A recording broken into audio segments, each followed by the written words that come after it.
اعوذ باللہ من الشیطان الرجیم بسم اللہ الرحمن الرحیم السلام علیکم ورحمۃ اللہ وبرکاتہ۔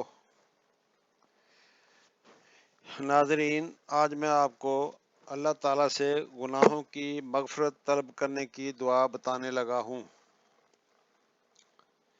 دعا یہ ہے: استغفر اللہ ربی من کل ذنب و اتوب علیہ، جس کا ترجمہ یہ ہے: میں اللہ تعالیٰ سے مغفرت کی طلب کرتا ہوں ہر گناہ سے، اور اس کی طرف ہی رجوع کرتا ہوں۔ آمین یا رب العالمین۔ وما علینا الا البلاغ المبین۔